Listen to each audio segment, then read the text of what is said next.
ఆంధ్రప్రదేశ్ రాష్ట్ర ప్రభుత్వ ఉద్యోగులు మరియు ఉపాధ్యాయులు ఎదుర్కొంటున్న సుదీర్ఘకాల సమస్యల పరిష్కారం దిశగా ప్రస్తుత ప్రభుత్వం అడుగులు వేస్తుందా లేదా అనేది ఇప్పుడు రాష్ట్ర వ్యాప్తంగా చర్చనీయాంశంగా మారింది. ముఖ్యంగా గడిచిన కాలంలో పెండింగ్లో ఉన్న 4 DA బకాయిల విడుదల, కొత్త పిఆర్సీ నియామకం మరియు 30% ఐఆర్ ప్రకటన వంటి కీలక అంశాలపై ఎంప్లాయీస్ మరియు టీచర్స్ అసోసియేషన్లు ప్రభుత్వాన్ని గట్టిగా నిలదీస్తున్నాయి.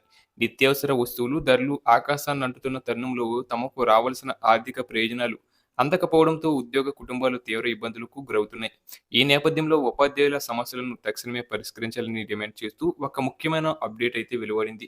ఇది రాష్ట్ర వ్యాప్తంగా ఉన్న విద్యాశాఖ ఉద్యోగులలో ఆశలు మరియు ఆందోళనలు ఒకేసారి కలిగిస్తుంది.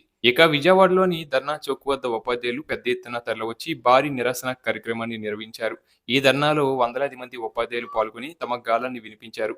ఈ సందర్భంగా పిఆర్టీయూ జిల్లా అధ్యక్షుడు నవాబ్ జానీ గారు మాట్లాడుతూ, ఉపాధ్యాయులు ఎదుర్కొంటున్న దీర్ఘకాలిక సమస్యలను ప్రభుత్వం ఇకనైనా గుర్తించాలని డిమాండ్ చేశారు. కొత్త ప్రభుత్వం అధికారంలోకి వచ్చి దాదాపు 20 నెలలు సమయం గడుస్తున్నప్పటికీ ఉపాధ్యాయుల ప్రధాన డిమాండ్లపై కనీసం దృష్టి పెట్టకపోవడం అత్యంత విచారకరమని ఆయన ఆవేదన వ్యక్తం చేశారు. ప్రభుత్వం మారినప్పుడల్లా తమ బ్రతుకులు మారుతాయని ఆశించే ఉద్యోగులకు ఈ జాప్యం తీవ్ర నిరాశను మిగిల్చుతుందని ఆయన పేర్కొన్నారు. ఉద్యోగుల ప్రధాన ఆర్థిక డిమాండ్లను వివరిస్తూ పెండింగ్లో ఉన్న 4 DAలను ఎటువంటి షరతులు లేకుండా వెంటనే విడుదల చేయాలని వారు కోరారు.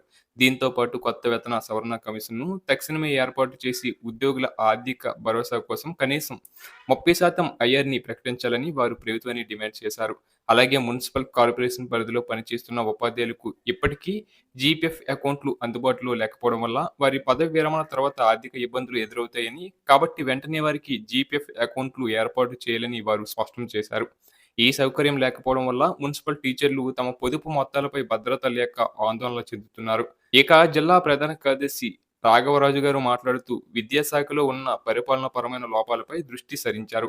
ప్రస్తుతం స్కూల్ కాంప్లెక్స్ హెచ్ఎంలుగా బాధ్యతలు నిర్వహిస్తున్న వారిని గ్రేడ్ 1 హెచ్ఎంలుగా గుర్తించి వారికి తగిన హోదా మరియు వేతనం కల్పించాలని ఆయన కోరారు.